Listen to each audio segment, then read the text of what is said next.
히브리서 1장. 옛날에는 하나님께서 예언자를 통해 우리 조상들에게 여러 가지 방법으로 수없이 말씀하셨습니다. 그러나 이제 마지막 때에는 하나님께서 그의 아들을 통하여 우리에게 말씀하십니다. 하나님께서는 그의 아들을 상속자로 삼으시고 그를 통해 세상을 창조하셨습니다. 그 아들은 하나님의 영광을 나타내며 하나님의 본성을 그대로 보여줍니다. 능력 있는 말씀으로 만물을 붙드시고 사람들의 죄를 깨끗이 하시는 그분은 하늘에 계시는 위대하신 하나님의 오른편에 앉아 계십니다. 그분은 그 어느 천사보다도 위대하시기 때문에 하나님께서는 그에게 천사들보다 더 뛰어난 이름을 주셨습니다. 하나님께서는 천사들 중 어느 누구에게도 다음과 같이 말씀하신 적이 없습니다. 너는 내 아들이다. 오늘 내가 너를 낳았다. 또 이렇게 말씀하시지도 않았습니다. 나는 그의 아버지가 되며 그는 내 아들이 될 것이다. 또 하나님께서 그의 맏아들을 세상으로 보내시며 이렇게 말씀하셨습니다. 하나님의 모든 천사가 그를 경배해야 할 것이다. 천사들에 대해서는 다음과 같이 말씀하셨습니다. 하나님께서 그의 천사들을 바람으로 삼으시고 그의 종들을 불꽃같이 만드셨다. 그러나 아들에 대해서는 하나님, 주님의 보좌는 영원할 것이며 주님의 나라를 공평으로 다스릴 것입니다. 주님께서 옳은 것을 사랑하시고 악한 것을 미워하심으로 하나님께서 함께 다스릴 자로 주님을 선택해서 기름 부으셨습니다. 주님의 하나님께서 그 누구보다도 더 큰 기쁨을 주실 것입니다. 라고 하시고 또 이렇게 말씀하셨습니다. 주님, 이 세상이 처음 시작될 때 주님께서 땅을 지으시고 주님의 손으로 하늘을 빚으셨습니다. 하늘과 땅은 멸망할 것이지만 주님은 영원할 것이며 그것들은 옷과 같이 낡아지기 때문에 당신께서 그것들을 겉옷처럼 말아 씌우실 것입니다. 그것들이 옷처럼 변해도 주님은 결코 변함이 없으시며 주님의 날도 끝나는 일이 없을 것입니다. 하나님께서는 그의 천사들 중 누구에게도 이렇게 말씀하신 적이 없었습니다. 내가 너의 원수들을 굴복시킬 때까지 내 오른편에 앉아 있어라. 모든 천사들은 하나님을 섬기는 영이며 구원받을 사람들을 돕기 위해 보내진 자들입니다. 2장. 그러므로 우리는 더욱 조심하며 배운 대로 행해야 합니다. 그러면 결코 진리에서 멀어지지 않을 것입니다. 하나님께서 천사들을 통하여 가르쳐 주신 것들 역시 진리입니다. 그것을 따라 살지 않거나 순종하지 않는 사람들은 벌을 받게 될 것입니다. 우리에게 베풀어 주신 구원은 매우 위대한 것입니다. 그렇기 때문에 구원이 중요하지 않은 것처럼 살아간다면 그것 역시 벌을 받게 되는 행동입니다. 구원에 대해서 처음 말씀하신 분이 바로 주님이시며 또한 그의 말씀을 들은 사람들이 이것이 진실이라고 우리에게 증명해 주었습니다. 하나님께서도 기적과 큰 표적과 많은 놀라운 일들을 통하여 우리에게 구원을 가르쳐 주셨습니다. 특히 그의 뜻대로 우리에게 성령의 선물을 나누어 주셔서 구원을 증언해 주셨습니다. 하나님께서는 천사들에게 앞으로 맞이할 새 세상을 다스리라고 하지 않으셨습니다. 성경에도 누군가가 이렇게 말한 것이 기록되어 있습니다. 사람이 무엇이길래 이렇게 중요하게 생각하시며 사람의 아들이 누구이길래 이렇게 귀하게 돌보십니까? 하나님께서는 잠시 동안 그를 천사보다 낮추셨으나 영광과 존귀의 관을 그에게 다시 씌우시고 모든 것을 그의 발 아래 두셨습니다. 하나님께서 모든 것을 그의 발 아래 두시면 그가 다스리지 못할 것이 하나도 없습니다. 하지만 우리는 아직도 그가 모든 것을 다스리는 것은 보지 못하고 있습니다. 그러나 우리는 예수님을 바라봅니다. 잠시 동안 예수님은 천사들보다 낮아지셨지만 고난당하고 죽으심으로 영광과 존귀의 관을 쓰셨습니다. 예수님은 하나님의 은혜로 모든 사람을 대신하여 죽으신 것입니다. 하나님은 모든 것을 창조한 분이시며 그분의 영광을 위해 모든 것을 돌보십니다. 하나님께서는 많은 믿음의 자녀들이 그분의 영광을 함께 누리게 되기를 바라셨습니다. 그래서 사람들을 구원하시기 위해 고난을 통해서 예수님을 완전한 구원자가 되게 하신 것입니다. 사람들을 거룩하게 하신 예수님과 거룩하게 된 사람들은 모두 한 가족입니다. 그렇기 때문에 그분은 그들을 한 형제라고 부르는 것을 부끄러워하지 않으셨습니다. 예수님께서 말씀하셨습니다. 내가 내 형제들에게 주님의 이름을 알리고 주님을 경배하러 모인 군중들 앞에서 주님을 찬양하겠습니다. 또 말씀하셨습니다. 내가 하나님을 신뢰합니다. 그리고 다시 말씀하셨습니다. 내가 여기 있습니다. 그리고 나와 함께 있는 사람들은 하나님께서 나에게 주신 자녀들입니다. 이 자녀들은 모두 살과 피를 가진 사람이기 때문에 예수님도 그들과 같은 모습으로 사람들이 겪는 것과 똑같은 것을 겪으셨습니다. 예수님께서는 죽음의 권세를 가진 마귀를 멸망시키기 위하여 죽으셨고, 또한 죽음에 대한 두려움에 사로잡혀 사는 사람들을 자유롭게 하기 위해 사람과 같은 모습으로 죽으셨습니다. 예수님이 돕고자 했던 자들은 분명히 천사들이 아니라 아브라함의 후손인 사람들입니다. 그러므로 예수님께서는 모든 면에서 사람과 똑같이 되셨습니다. 예수님께서는 하나님을 섬기는 자비롭고 신실한 대제사장이 되셔서 그들의 죄가 용서받을 수 있게 해주셨습니다. 주님은 시험받는 자들도 도와주실 수 있습니다. 왜냐하면 예수님께서 직접 고난당하고 시험을 받으셨기 때문입니다. 3장. 그러므로 거룩한 형제 여러분, 예수님에 대해서 깊이 생각하십시오. 여러분은 모두 하나님께서 부르신 사람들입니다. 하나님께서 우리에게 보내신 예수님은 우리의 믿음의 사도이며 대제사장이 되십니다. 하나님의 집에서 모세가 그분이 바라시는 대로 충성을 다했던 것처럼 예수님도 하나님께 충성하였습니다. 집을 지은 사람이 집 그 자체보다 더 존귀한 것처럼 예수님 역시 모세보다 더 큰 영광을 받으실 분입니다. 어느 집이든 그 집의 주인이 있듯이 모든 것의 주인은 하나님이십니다. 모세는 하나님의 집에서 종으로 충성하였습니다. 또 그는 하나님 앞에서 앞으로 말씀하시려는 것들을 전하였습니다. 그러나 그리스도는 하나님의 집을 맡은 아들로서 충성하였습니다. 우리가 만일 믿음 위에 굳게 서서 큰 소망을 가진 것을 자랑스럽게 생각한다면 우리는 하나님의 가족입니다. 그러므로 성령님도 이렇게 말씀하셨습니다. 오늘 그가 하시는 말씀에 귀를 기울여라. 이전에 광야에서 하나님을 시험하던 것처럼 고집을 부리지 마라. 너희 조상들은 광야에서 40년 동안 내가 한 일을 보았다. 그러나 그들은 나를 떠보고 나의 인내를 시험하였다. 내가 분노하여 그들에게 그들이 내게 충성하지도 않고 나의 길도 이해하지 못하는구나 라고 말했으며, 내가 노하여 맹세하기를 그들은 안식처가 될 약속의 땅에 결코 들어오지 못할 것이다 라고 하였다.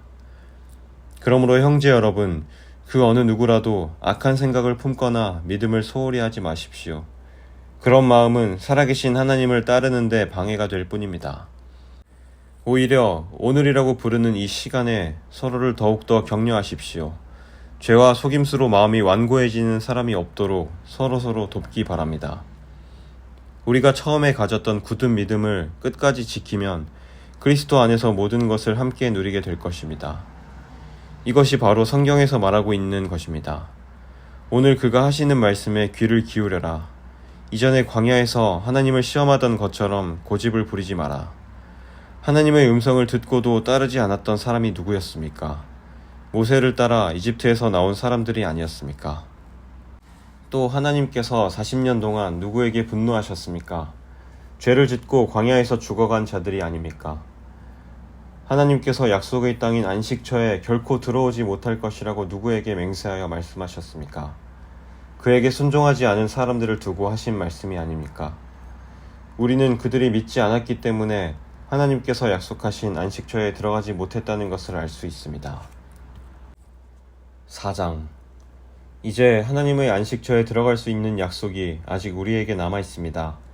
그러므로 모두 조심하여 우리 중에서 그곳에 들어가지 못하는 사람이 없도록 해야 할 것입니다. 우리도 그들과 마찬가지로 복음을 들었습니다.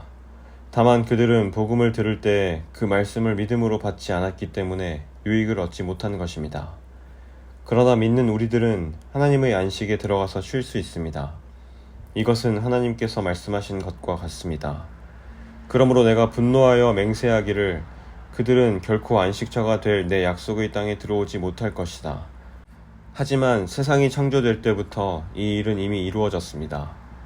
일곱째 날에 대해서는 성경에 이렇게 기록되어 있습니다. 일곱째 날에 하나님께서 그의 모든 일을 끝내고 쉬셨다. 그리고 다시 하나님께서는 그들이 결코 내 안식처에 들어오지 못할 것이다 라고 말씀하셨습니다. 하나님의 안식처에 들어가 안식을 누릴 사람들이 남아있다는 것은 확실합니다. 그러나 구원의 소식을 처음 들었던 그 사람들은 불순종했기 때문에 그곳에 들어가지 못했습니다. 하나님께서는 오랜 시간이 지난 후 다윗을 통하여 어떤 날, 즉 오늘날을 예비하시고 다음과 같이 말씀하셨습니다. 오늘날 그의 말씀에 귀를 기울이고 고집을 부리지 마라. 이제 우리는 여호수아가 백성들을 하나님의 안식처로 인도하지 못했다는 것을 알 수 있습니다. 만일 그랬다면 하나님께서 후에 다른 어떤 날을 예비하실 필요가 없었을 것이기 때문입니다. 이것을 통해 우리는 아직 하나님의 백성들을 위한 안식이 남아있다는 것을 알 수 있습니다. 하나님께서 주시는 안식을 누릴 사람들은 하나님께서 자기 일을 쉬셨던 것처럼 모든 일에서부터 자유롭게 편안히 쉬게 될 것입니다. 우리는 그 누구도 지난날 불순종했던 사람들처럼 되지 않으며 그곳에 들어가지 못하는 일이 없도록 힘써야 할 것입니다. 하나님의 말씀은 살아있고 힘이 있습니다. 양쪽에 날이 선 칼보다도 더 날카로워서 우리의 혼과 영과 관절과 골수를 쪼개며 마음속에 있는 생각과 감정까지 알아냅니다. 하나님 앞에서 숨길 수 있는 것은 아무것도 없습니다. 모든 것이 다 드러나기 때문에 그분 앞에서 우리의 모든 것을 보여드려야 합니다. 우리에게는 하늘로 올라가신 대제사장이 계십니다. 그분은 바로 하나님의 아들 예수님입니다. 그렇기 때문에 우리는 우리의 믿음을 굳게 지켜야 합니다. 우리의 대제사장은 우리의 연약한 부분을 알고 계십니다. 이 땅에 계실 때 그분은 우리와 마찬가지로 시험을 받으셨습니다. 그러나 결코 죄를 짓지는 않으셨습니다. 그러므로 하나님의 보좌 앞에 담대하게 나아갑시다. 그곳에는 은혜가 있으며 우리는 때에 따라 우리를 도우시는 자비와 은혜를 받을 수 있습니다. 5장. 사람들 가운데서 뽑힌 대제사장은 그들을 위하여 하나님 앞에 서야 하는 일을 맡고 있습니다. 그는 죄를 씻기 위해 예물과 희생제물을 바칩니다. 대제사장 역시 약한 사람이기 때문에 잘 알지 못하는 사람들과 잘못을 저지르는 사람들을 너그럽게 대할 수 있는 것입니다. 사람들의 죄를 위하여 희생제물을 바치는 대제사장도 자신의 죄를 위하여 희생제물을 바쳐야 합니다. 대제사장이 되는 것은 영광스러운 일이지만 자기 마음대로 될 수 있는 것은 아닙니다. 아론처럼 하나님께 부르심을 받아야 합니다. 그리스도 역시 스스로 대제사장의 영광을 택한 것이 아니라 하나님께서 그를 선택해 주신 것입니다. 하나님께서 그에게 말씀하셨습니다. 너는 내 아들이다. 오늘 내가 너의 아버지가 되었다. 또 이렇게 말씀하셨습니다. 너는 멜기세덱의 계통을 따른 영원한 대제사장이다. 예수님께서 사람으로 계실 때 하나님께 기도하고 도움을 구하셨습니다. 그분은 자기를 죽음에서 구해주실 수 있는 분에게 큰 소리로 부르짖으며 눈물로 기도하셨습니다. 그리고 모든 것을 하나님께 맡기고 순종하심으로 하나님의 응답을 받으셨습니다. 예수님께서는 하나님의 아들이셨지만 고난을 통해 순종하는 법을 배우셨습니다. 그래서 예수님은 우리의 완전한 대제사장이 되시고 그에게 순종하는 모든 자에게 영원한 구원을 주셨습니다. 그는 하나님에 의해 멜기세덱의 계통을 따른 영원한 대제사장이 되었습니다. 멜기세덱에 대해서는 할 말이 많지만 여러분이 깨닫는 것이 둔하기 때문에 설명하기가 어렵습니다. 여러분은 믿은 지 오래되었기 때문에 마땅히 선생이 되어야 했습니다. 그러나 여러분은 아직 하나님의 말씀에 대한 기초를 누군가에게 다시 배워야 할 것 같습니다. 여러분은 단단한 음식을 먹을 준비가 되어 있지 않아서 아직은 젖을 먹어야 할 것 같습니다. 젖을 먹는 자는 아직 어린 아기이기 때문에 옳은 말씀에 대해서 알지 못합니다. 단단한 음식은 어른을 위한 것입니다. 그들은 훈련을 통해 선과 악을 구별할 줄 압니다. 6장.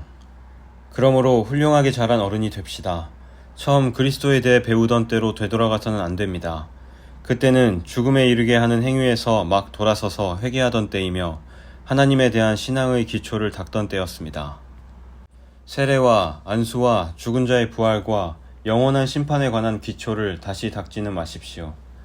하나님께서 허락하시면 우리는 어른으로 성장할 수 있습니다. 변화된 새 생활로 다시 돌아오지 못하는 사람들도 있습니다. 그들은 한때 하나님의 빛 가운데 살았고 하늘의 은사를 맛보며 성령을 경험한 사람들이었습니다.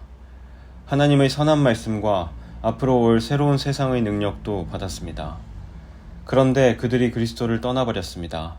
이들이 다시 돌이킬 수 있는 방법은 없습니다. 왜냐하면 그들은 하나님의 아들을 다시 십자가에 못 박고 사람들 앞에서 욕되게 했기 때문입니다. 어떤 사람들은 많은 비를 흡수하는 땅과 같습니다. 그런 땅은 좋은 열매를 맺어 하나님께 복을 받습니다. 반면 가시와 엉겅퀴가 많이 자라나 쓸모없는 땅과 같은 사람들도 있습니다. 그런 땅은 저주를 받으며 불에 태워질 것입니다. 사랑하는 여러분, 우리가 비록 이렇게 말하고 있지만 여러분이 구원을 누리게 될 것을 확신합니다. 하나님께서는 공평하시기 때문에 여러분이 한 일들과 성도들을 도우면서 보여준 사랑을 잊지 않으실 것입니다. 또한 여러분이 지금도 그들을 돕고 있다는 것을 기억하실 것입니다. 우리가 바라는 것은 여러분이 앞으로도 이와 동일한 부지런함을 보여주어 여러분이 가지고 있는 소망을 끝까지 확신하는 것입니다. 게으름 피우지 마십시오. 믿음과 인내를 가지고 나아가면 하나님께서 약속하신 것을 받게 될 것입니다. 하나님께서는 아브라함에게 약속하셨습니다. 하나님보다 더 위대한 분은 없으므로 하나님께서는 자기 이름으로 그에게 맹세하시며 말씀하셨습니다. 내가 반드시 너에게 복을 주고 내 자손을 번성하게 하겠다. 아브라함은 인내를 가지고 이 약속을 기다렸고 마침내 그 약속을 받았습니다. 사람들은 보통 자기보다 위대한 사람의 이름을 대며 맹세합니다. 그래서 자기가 말한 것이 사실임을 확증하고 더 이상 논쟁이 계속되지 않도록 합니다. 하나님께서도 자신의 약속이 사실임을 증명하고 싶으셨습니다. 하나님께서는 자신의 약속을 받을 자들에게 이것을 확실히 나타내셨습니다. 그리고 자신의 계획이 변하지 않는다는 것을 그들에게 알리시려고 맹세로 그것을 보증하셨습니다. 하나님께서는 결코 거짓으로 약속하지 않으시며 거짓 맹세도 하지 않으십니다. 변하지 않는 이 두 사실은 하나님께 피난처를 구하는 우리들에게 용기를 주며 우리가 받은 소망을 붙들 수 있는 힘을 줍니다. 우리가 가진 소망은 영혼의 닷처럼 안전하고 튼튼하여 그 소망을 통해 하늘 지성소의 커튼을 열고 그 안에 들어가게 합니다. 예수님께서 우리보다 앞서 그리고 우리를 위하여 먼저 그곳에 들어가셨습니다. 예수님께서는 멜기세덱의 계통을 따른 영원한 대제사장이 되셨습니다. 7장 멜기세덱은 살렘의 왕이며 지극히 높으신 하나님의 제사장이었습니다. 그는 아브라함이 여러 왕들을 무찌르고 돌아오는 길에 아브라함을 만나 축복해 주었습니다. 아브라함은 전쟁에서 빼앗아 온 물건 중에서 10분의 1을 멜기세덱에게 주었습니다. 멜기세덱은 정의의 왕이라는 뜻이며 살렘 왕은 평화의 왕이라는 뜻입니다. 그의 아버지와 어머니가 누구인지는 아무도 모릅니다. 그의 고향이 어디인지 아는 사람이 없으며 그가 태어난 날과 죽은 날이 언제인지도 알지 못합니다. 그는 마치 하나님의 아들같이 영원한 제사장으로 있는 자입니다. 그가 얼마나 위대한 사람이었는지 생각해 보십시오. 우리 조상 아브라함은 전쟁에서 이겨 얻은 물건들 중 10분의 1을 그에게 주었습니다. 제사장이 된 레위 사람들은 율법에 따라 백성들로부터 10분의 1을 받을 수 있게 되어 있습니다. 제사장들과 백성 모두 아브라함의 자손이지만 제사장은 자기 백성으로부터 10분의 1을 받았습니다. 멜기세덱은 레위 지파도 아니었는데 아브라함으로부터 10분의 1을 받았습니다. 그리고 하나님의 약속을 받은 아브라함을 축복해 주었습니다. 높은 사람이 낮은 사람을 축복해 줄 수 있다는 사실은 여러분도 알고 있을 것입니다.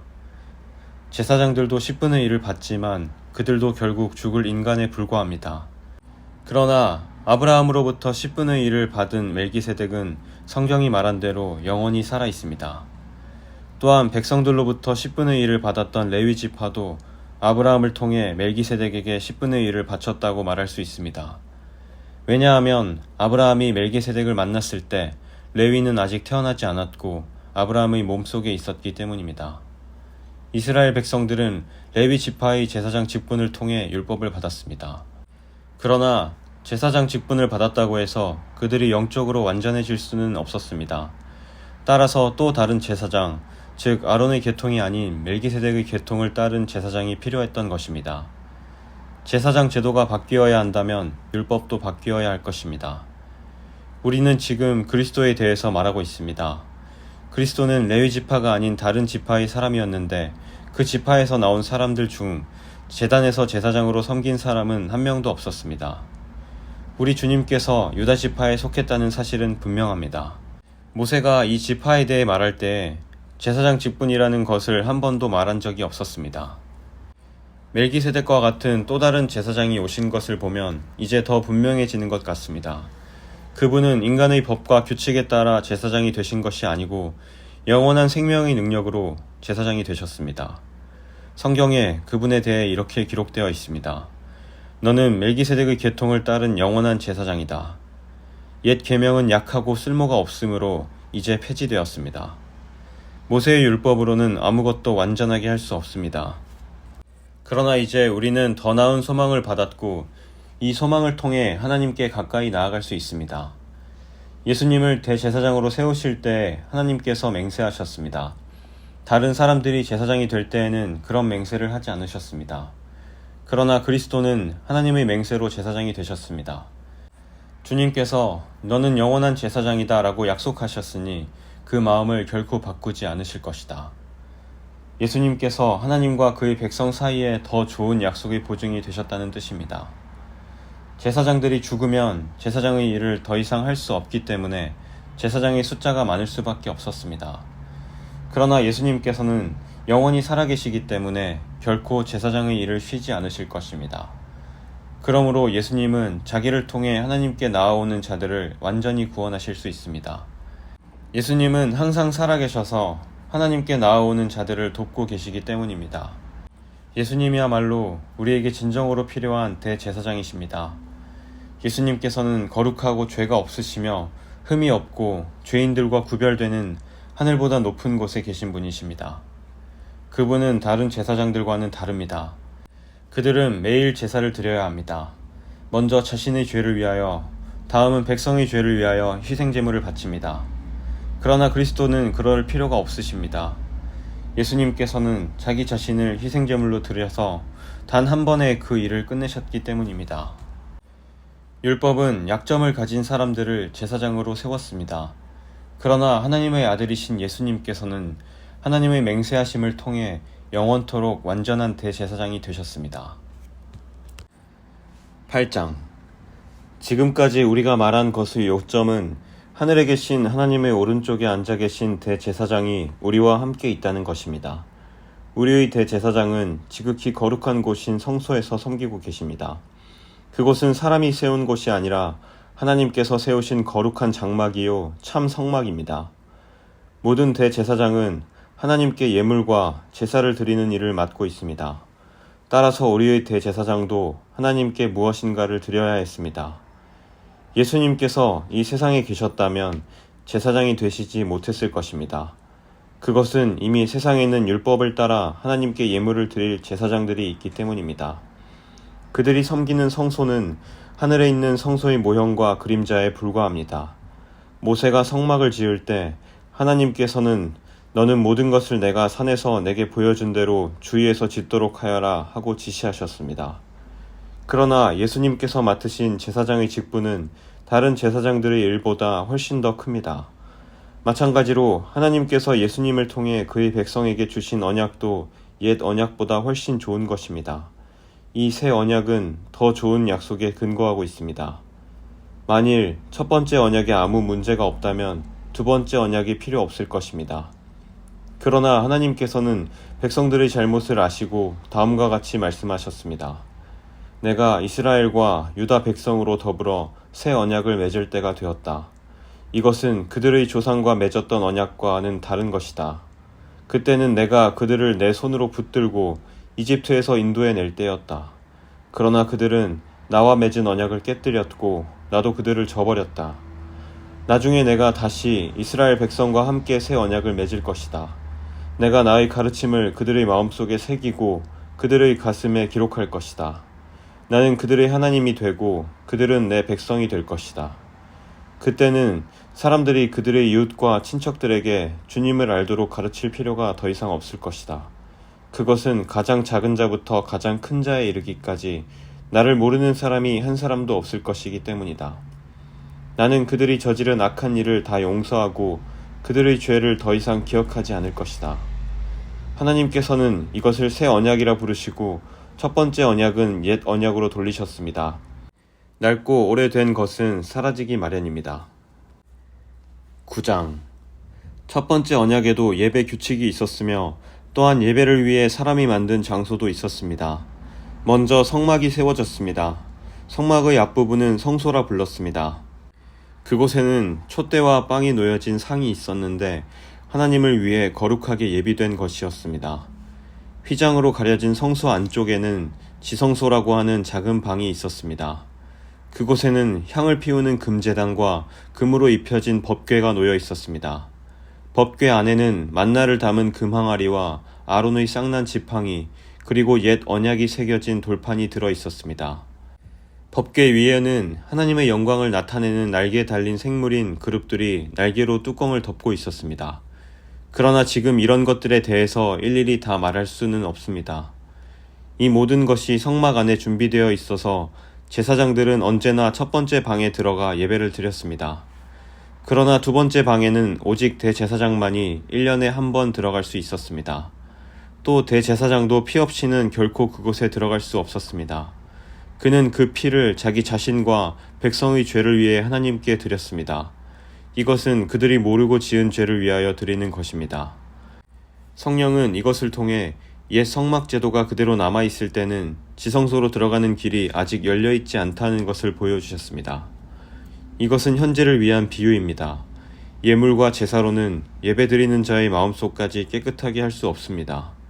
이것은 단지 먹고 마시고 여러가지 몸을 씻는 등의 예식으로서 하나님의 새 법이 올 때까지만 적용되는 것입니다.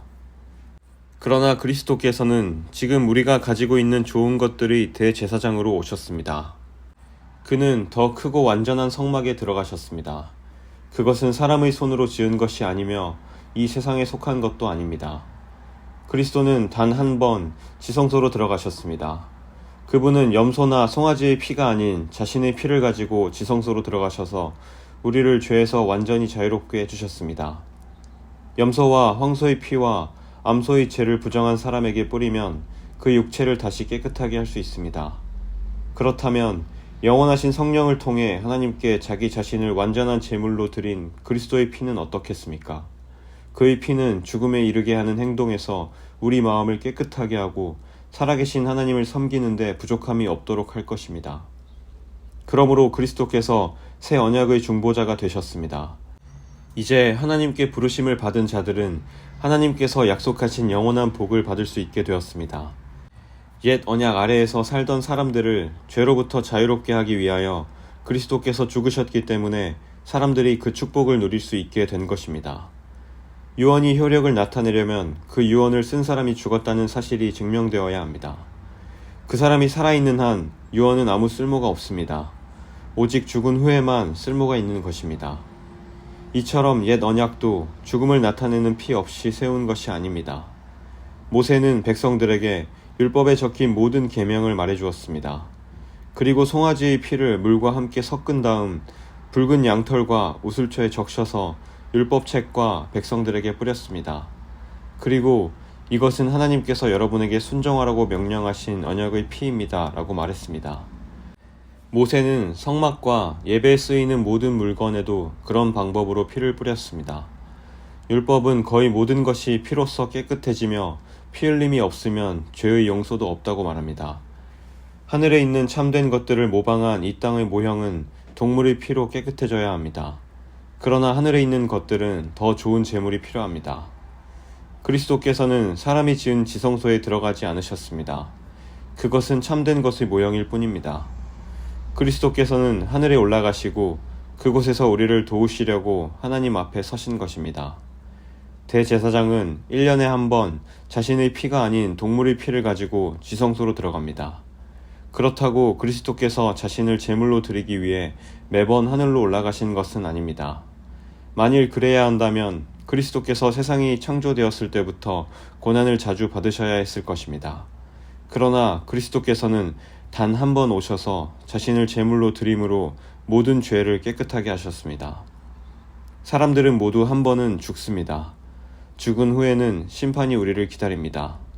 그렇기 때문에 그리스도께서는 자신의 몸을 한 번에 들여 많은 사람의 죄를 없애주신 것입니다. 그리스도께서는 다시 오실 것입니다.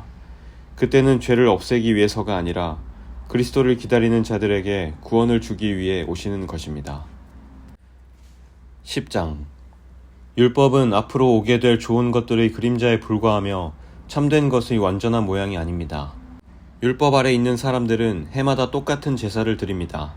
그러나 이 제사를 가지고 예배드리러 나오는 사람들이 완전해질 수는 없습니다. 만일 율법이 그들을 완전하게 할 수 있다면 예배드리는 사람들이 깨끗하여져서 더 이상 죄의식도 느끼지 않았을 것이며 제물을 드리는 일도 그쳤을 것입니다.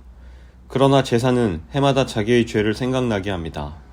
그것은 황소나 염소의 피로는 죄를 깨끗게 할 수 없기 때문입니다. 그래서 그리스도께서 세상에 오셨을 때 이렇게 말씀하셨습니다.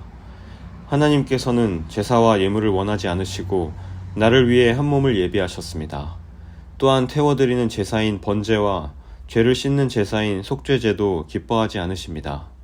그때 내가 말하기를 하나님 보십시오. 나에 관해 율법책에 기록된 대로 하나님께서 내게 원하시는 일을 하러 왔습니다. 이 말씀에서 그리스도는 먼저 하나님께서는 제사와 예물을 기뻐하지 않으시고 번제와 속죄제도 원하지 않으신다고 하셨습니다. 이런 것들은 율법이 명령하는 제사들입니다. 그리고 나서 내가 왔습니다. 하나님께서 원하시는 일을 하려고 왔습니다. 라고 말합니다. 즉 하나님께서는 새로운 제도를 세우시려고 첫 번째 제사 제도를 폐지하신 것입니다. 예수 그리스도는 하나님께서 원하시는 일을 하셨습니다. 우리는 예수 그리스도께서 단번에 몸을 들이신 제사를 통해 거룩함을 입었습니다. 제사장들은 매일 제단 앞에 서서 맡은 일을 행합니다. 그러나 그 제사들은 죄를 없애지 못합니다. 그리스도께서는 죄를 위해 단 한 번의 제사를 드리시고 하나님 오른쪽에 앉으셨습니다. 그리스도는 원수들이 그의 발 앞에 무릎 꿇을 때까지 그곳에서 기다리고 계십니다. 한 번의 제사로 그는 거룩하게 된 자들을 영원히 완전하게 하셨습니다. 성령께서 또한 우리에게 이것에 관해 말씀하십니다. 나중에 내가 다시 이스라엘 백성과 함께 새 언약을 맺을 것이다. 내가 나의 가르침을 그들의 마음속에 새기고 그들의 가슴에 기록할 것이다. 또 말씀하십니다. 그들의 죄와 악한 행동을 내가 다시는 기억하지 않을 것이다. 이런 죄와 악한 행동을 용서받았기 때문에 더 이상 죄를 위한 제사는 필요하지 않게 되었습니다. 그러므로 형제 여러분, 우리는 예수님의 피 때문에 자유롭고 담대하게 지성소로 들어갈 수 있게 되었습니다. 우리는 예수님께서 우리를 위해 열어주신 새로운 길로 들어갑니다. 그것은 그분이 자신의 몸인 휘장을 찢어 생명의 길로 열어놓으신 곳입니다. 또 우리에게는 하나님의 집을 다스리는 위대한 대제사장이 계십니다. 그러니 진실한 마음과 확실한 믿음을 가지고 하나님께 가까이 나아갑시다. 우리는 죄책감에서 깨끗해지고 자유로워졌으며 맑은 물로 몸이 씻겨졌습니다. 하나님께서는 약속하신 것을 지키시는 신실한 분이니 우리가 고백한 소망을 굳게 붙듭시다. 서로 돌아보고 사랑을 베풀며 선한 행동을 하도록 격려합시다. 어떤 사람들이 하는 것처럼 교회의 모임에 빠져서는 안 됩니다. 그날이 가까이 다가오는 것을 볼수록 함께 만나며 서로를 격려해야 할 것입니다. 만일 우리가 진리를 알게 된 후에도 일부러 계속 죄를 짓는다면 그 죄를 씻을 제사는 없습니다. 거기에는 오직 심판을 기다리는 두려움과 하나님을 거역하며 사는 자들을 태워 없앨 크고 무서운 불만 있을 뿐입니다. 모세의 율법에 순종하지 않고 그것을 어긴 사람들도 두세 명의 증인이 있으면 사형을 받았습니다. 그렇다면 하나님의 아들을 공경하지 않는 사람들은 어떻겠습니까? 그들은 자기를 거룩하게 한 언약의 피를 별것 아닌 것으로 여기며 은혜의 성령을 욕되게 하였습니다. 따라서 그들은 더 큰 벌을 받게 될 것입니다. 우리는 하나님께서 잘못을 행하는 자들을 벌하고 그 죄대로 갚아주겠다고 말씀하신 것을 알고 있습니다. 또한 주님께서 그의 백성을 심판하실 것이다 라는 말씀도 하셨습니다. 살아계신 하나님께서 심판하시는 대상이 된다는 것은 정말 무서운 일입니다. 여러분이 처음 진리의 말씀을 배우던 때를 기억해 보십시오. 많은 어려움들이 있었지만 여러분은 꿋꿋이 이겨냈습니다. 때때로 사람들 앞에서 모욕을 당하며 핍박을 받기도 했고 그런 고난을 받는 사람들과 친구가 되기도 했습니다. 옥에 갇힌 자들을 도와주고 여러분이 가진 것들을 빼앗겨도 기뻐했습니다. 그렇게 할 수 있었던 것은 여러분이 더 좋고 영원한 것이 있다는 것을 알고 있었기 때문입니다. 그러므로 이전에 가졌던 용기를 잃어버리지 마십시오. 더 큰 보상이 여러분을 기다리고 있습니다. 인내를 가지고 하나님께서 원하시는 일을 해서 그분께서 약속하신 것을 받으시기 바랍니다. 조금만 있으면 오시기로 한 그분이 오실 것이며 결코 늦지 않을 것이다. 나와 함께 의롭게 산 사람들은 믿음 때문에 생명을 누릴 것이다. 그러나 믿음에서 뒤로 물러난 사람들을 내가 기뻐하지 않겠다. 우리는 뒤로 물러나 하나님께 버림을 받을 사람들이 아닙니다. 우리는 믿음으로 구원함을 받을 사람들입니다. 11장. 믿음은 우리가 바라는 것들에 대해서 확신하는 것입니다. 또한 보이지는 않지만 그것이 사실임을 아는 것입니다. 옛날 사람들도 믿음으로 인정받았습니다.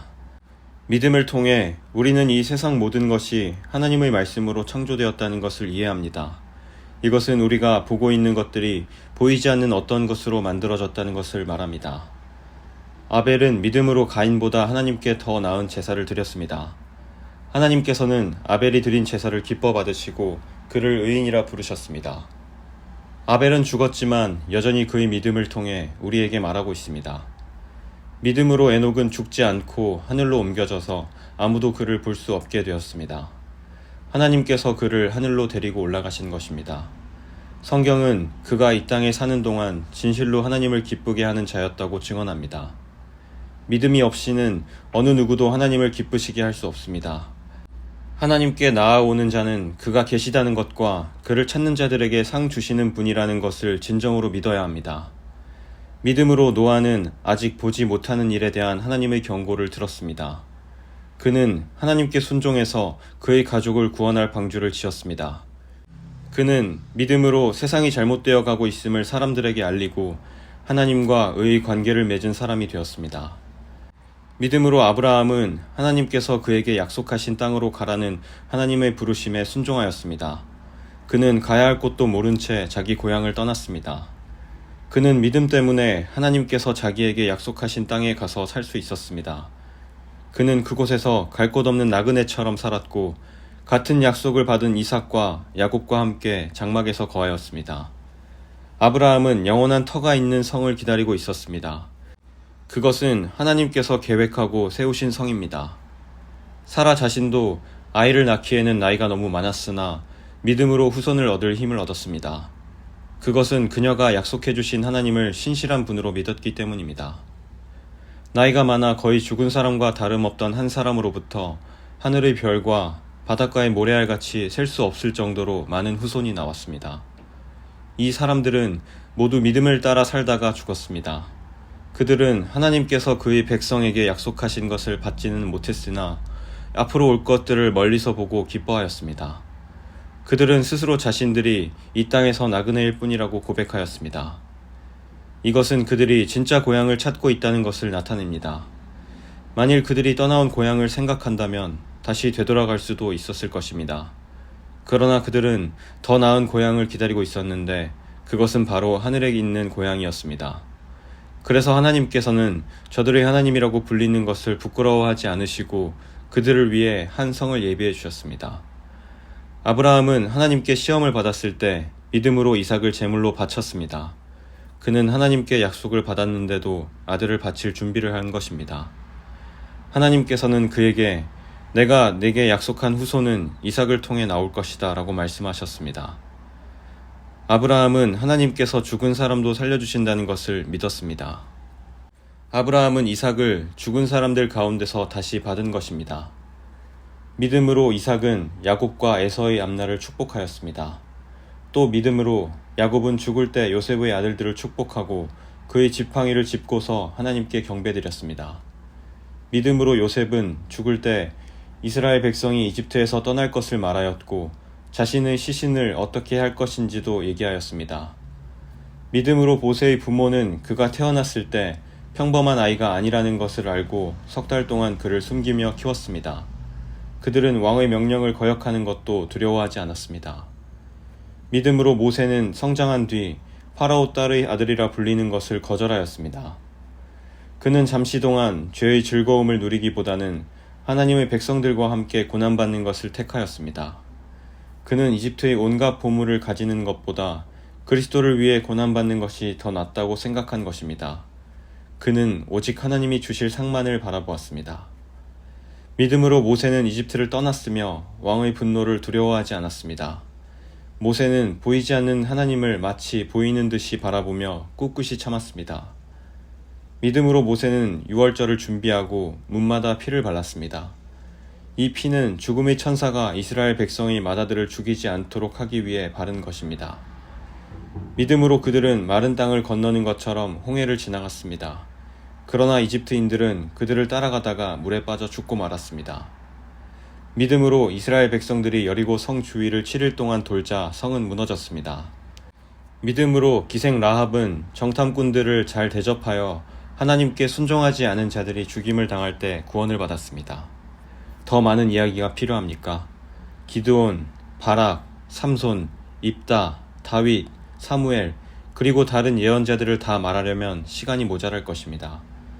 그들은 믿음으로 나라들을 정복하고 옳은 일을 하였으며 하나님께서 약속하신 것들을 받았고 사자의 입을 막았습니다. 또 큰 불을 막아내며 칼날을 피하였습니다. 그들은 약한 데서 강해졌으며 전쟁터에서는 용감해져서 적들을 무찔렀습니다. 여자들은 죽은 가족이 다시 살아나는 것을 보았습니다. 또 어떤 이들은 죽은 후에 더 나은 삶으로 부활할 것을 생각하면서 고문을 당하고 풀려나는 것을 거절하기도 하였습니다. 어떤 이들은 조롱을 받으며 매를 맞았습니다.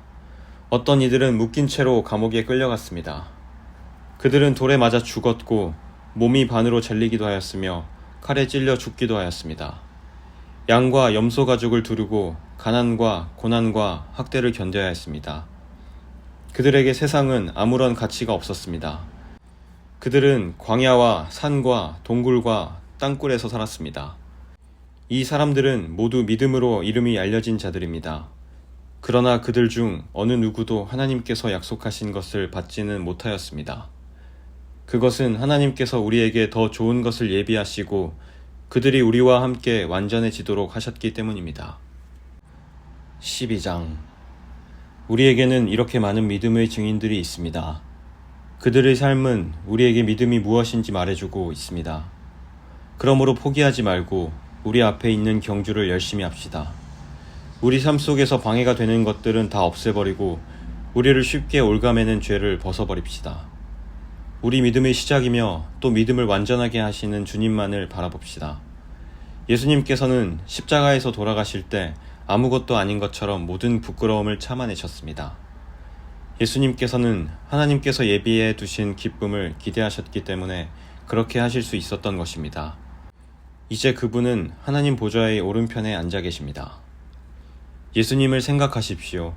예수님께서는 죄인들이 그를 미워해서 악한 일을 할 때에도 묵묵히 참으셨습니다. 지칠 때라도 낙심하지 말고 예수님의 본을 따르기 바랍니다. 여러분은 죄에 맞서 싸우고 있지만 아직 죽을 정도까지 싸워보지는 않았습니다. 여러분은 하나님께서 그의 아들을 격려하듯이 말씀해 주신 것을 잊었습니까? 내 아들아, 주의 훈계를 가볍게 여기지 말고 주님께서 너를 꾸짖으실 때 낙심하지 마라. 주님께서는 사랑하는 자에게 벌을 주시고 그의 아들로 받아들인 자들을 채찍질하신다. 따라서 여러분이 받는 고난을 아버지의 훈계로 알고 견디십시오. 하나님께서는 아버지가 자기 아들에게 벌 주듯이 여러분을 대하시는 것입니다. 아들을 훈계하지 않는 아버지는 어디에도 없습니다. 아들이면 훈계를 받게 마련입니다. 만일 여러분에게 아무 훈계가 없다면 여러분은 사생아이며 참아들이 아닙니다. 우리는 이 땅에서 모두 육체의 아버지가 있습니다. 그 아버지가 우리를 훈계한다 해도 공경하는데 하물며 영의 아버지의 훈계를 받아들여야 하는 것은 말할 필요도 없지 않습니까? 그렇게 할 때 우리는 생명을 받게 되는 것입니다. 이 땅에서의 아버지는 그들이 가장 좋다고 생각하는 대로 우리를 벌합니다. 그러나 하나님께서는 우리가 그분의 거룩하심을 닮게 하기 위해 벌하십니다. 훈계를 받는 바로 그때에는 즐거움이 없고 고통스럽습니다. 그러나 후에 그 훈계 때문에 더 나은 사람이 된다면 우리에게 평안이 있을 것입니다. 왜냐하면 우리가 올바른 길 안에서 살아가게 되었기 때문입니다. 여러분은 피곤한 손과 연약한 무릎을 강하게 하여 일어나십시오. 올바른 길을 가십시오.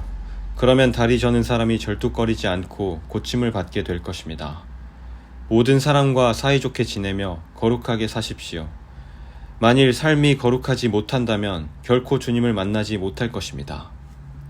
아무도 하나님의 은혜를 놓치지 않도록 주의하시기 바랍니다. 여러분 가운데 쓴 뿌리와 같은 사람들이 생겨나지 못하게 하십시오. 그런 사람은 많은 사람을 괴롭히거나 더럽힙니다. 성적인 죄를 범하지 말며 에서처럼 하나님을 생각지 않는 사람이 없도록 하십시오. 에서는 맏아들로서 아버지의 모든 것을 다 받을 수 있었지만 한 그릇의 먹을 것을 위하여 맏아들의 특권을 팔고 말았습니다. 여러분도 알다시피 에서는 그 후에 아버지의 축복을 받기 위해 울면서 부탁했지만 거절당했으며 회개할 기회를 얻지 못했습니다.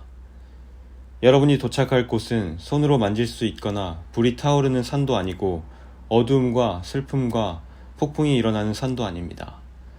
또한 나팔 소리와 음성이 들려오는 산도 아닙니다. 이스라엘 백성이 산에서 들려오는 음성을 들었을 때 그들은 더 이상 하나님께서 말씀하시지 않도록 부탁했습니다. 그들은 누구든지 심지어 짐승이라도 이 산에 닿으면 돌로 쳐서 죽임을 당할 것이다 라는 하나님의 명령을 감당할 수 없었습니다. 그 광경이 너무나 무서워 모세조차도 두렵고 떨린다고 말하였습니다. 그러나 여러분은 시온산에 이르렀으며 살아계신 하나님의 성 하늘의 예루살렘에 이르렀습니다. 이곳은 수많은 천사들이 기뻐하며 함께 모여있는 곳입니다. 또 하늘의 이름이 기록된 맏아들의 모임이 열리는 곳이며 모든 사람의 심판자이신 하나님께서 계신 곳입니다. 그리고 완전하게 된 의인들의 영혼이 거하는 곳이기도 합니다. 여러분은 그의 백성들에게 하나님의 새 언약을 가져다 주신 예수님께서 계신 곳에 왔습니다. 여러분은 아벨의 피보다 더 나은 소식을 전해준 그리스도의 피에 가까이 나온 것입니다. 여러분은 하나님께서 말씀하실 때 거역하지 마십시오. 옛 선조들은 땅에서 모세를 통해 경고를 받고도 순종하지 않다가 벌을 받았습니다. 이제는 하나님께서 하늘로부터 우리에게 경고하시는데 우리가 그 말씀을 듣지 않는다면 어떻게 되겠습니까? 예전에는 그 소리가 땅을 흔들었지만 이제는 땅뿐만 아니라 하늘까지도 다시 한번 흔들어 놓겠다고 하나님께서 약속하셨습니다. 다시 한번이라는 말은 흔들릴 수 있는 것들은 모조리 없애버리시겠다는 뜻이기도 합니다. 이것은 흔들리지 않는 것들만을 남기려는 것입니다. 우리가 흔들리지 않는 나라를 가졌으니 감사드립시다.